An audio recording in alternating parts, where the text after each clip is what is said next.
Welcome to the Jeff Crilley Show. I'm your host, Jeff Crilley, and I'm thrilled to have in studio today John Patterson. He is a former Major League Baseball star, pitcher, and now an author of a soon-to-be-released book. Welcome to the Jeff Crilley Show. Thank you, Jeff. Pleasure to be here. Well, you and I have a mutual friend in Tammy Kling. She's a great publisher, and she said, Jeff, you're going to love John Patterson. He's the real deal.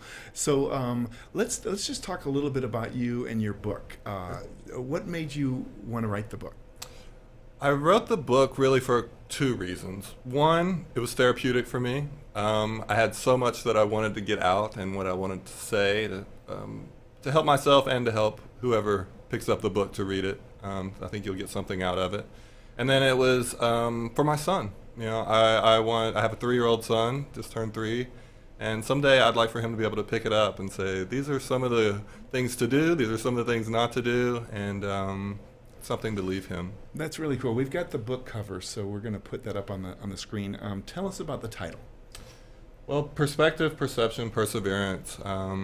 It's really a process that started to work for me, you know, of trying to get the right perspective on life and you know, your place in life and the correct perception of yourself, or the perception that you think other people have of you, whether that's right or wrong, you know, getting a good handle on that.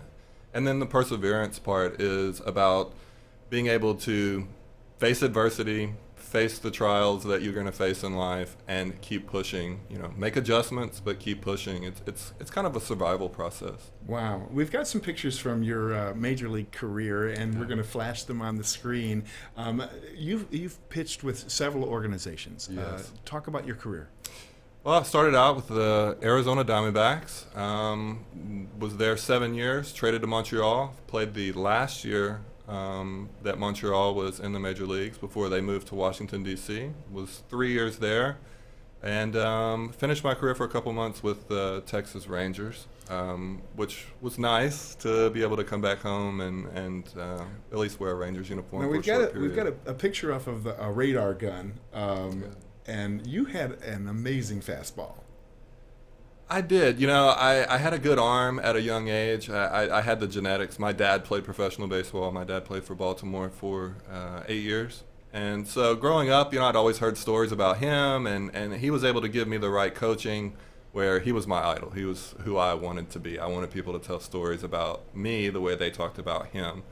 And so, you know, with God-given talent and the right coaching, I was able to take it to the highest level, and I'm extremely grateful for the experience. Well, on your Wikipedia page, I want to read a little excerpt. On August 4th, 2005, he pitched his first career complete game shutout against the LA Dodgers, Washington winning 7-0. And the Washington Post beat writer at the time called your performance the greatest pitching performance in the Nationals' history at that time. Yes. You remember that game? I do. I remember it like it was yesterday. It was an amazing night. That was a culmination of almost 10 years of grinding and having success and failure and success and failure. And you know, it was an important night for me. It was an important night for my family, and to be mentioned in the top performance in Nationals history, it was something I will always remember. It was a truly special night, and anytime I go to DC or just sometimes around here, I'll run into people and they go, you know, I saw that game or I was at that game, and they remember it, which is extremely important to me. Well, I gotta believe that you know, the ups and downs of baseball, the thrill of victory, the agony of defeat, that really tests you, doesn't it? It does. It's a constant character building exercise. You know, from the outside, when you're watching a professional athlete, you're like, man, that is amazing, right? But you're only seeing small portions of what's really going on, of the training and the injuries and the family matters and the, you know, all the different things of, you know, dealing with media and it's constantly changing, it's constantly evolving, and you're trying to just become the best version of yourself under really extreme circumstances. Well, let's talk about dealing with the media, because you confessed to me before the show that you're naturally a shy guy, and you had to face the media sometimes after a defeat. So we've got a little clip I want to roll right here. It's really unfortunate that I gave it up in the first. Maybe it would have been a little bit different if I gave it up in the third or fourth. But in the first inning, the way things have been going for us right now, you don't want to just go, oh no, here we go again. We can't do that, and as a pitching staff, we've got to change that. I think our ERA in the first inning is terrible. After that, it's not too bad. So we got to go out there and be ready to go in the first inning. What's that like to look at your younger self? That's kind of funny, actually. To see myself in the Bowtech hat and the sweatshirt with the Lakota. Yeah, that's pretty funny. Yeah, you caught me off guard with that a little bit, but that was true. That was true of that pitching staff. We had a really good time after the first inning, and then we scored all of our runs after the seventh inning as a team. So.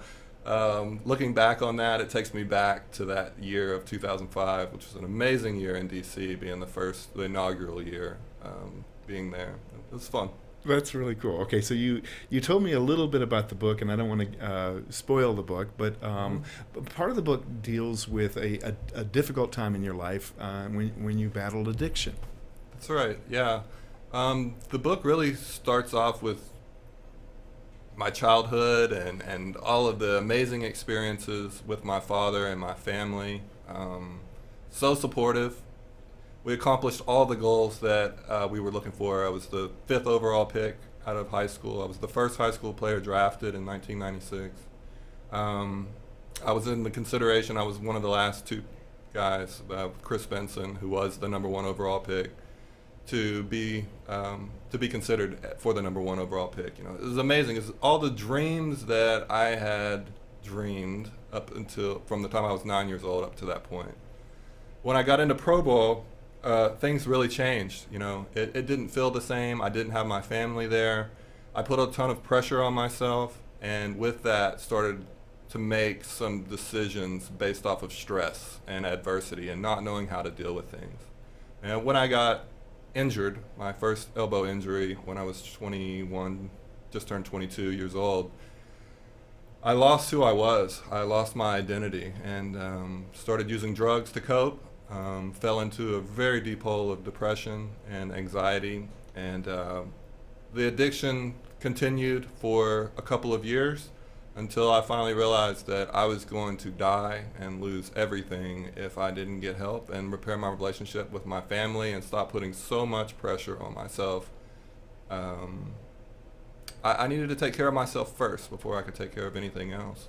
And so I talk about that in the book of, early success, a lot of money, a lot of pressure, and I didn't really have an identity outside of being a baseball player. When that was taken away from me, I just really lost everything.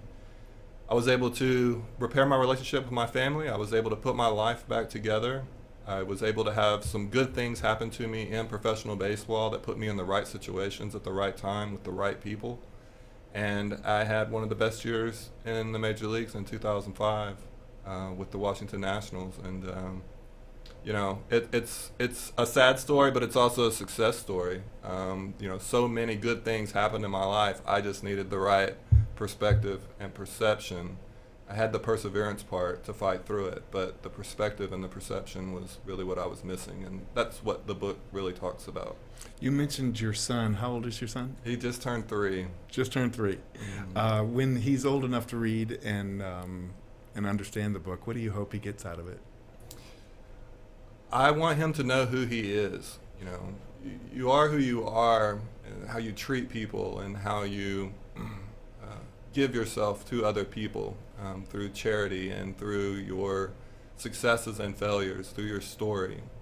You aren't who you, or you aren't what you do. And I think so many people get wrapped up in that, and they start to push other things in their life away from them. They withdraw from family, they withdraw from hobbies, they become so focused on work because that's who they are and that's how they define themselves. And I really want him to not think that way, which is exactly the way that I thought. I want him to be a well-rounded person, not just a single-minded person. Well, I want to thank Tammy Kling for bringing you in, because Tammy, if you're watching, you were absolutely right. He's a heck of a nice guy, and I can't wait to read the book. Thank you so much. I appreciate you letting me be here. You bet. Well, that's it for now. We'll see you next time.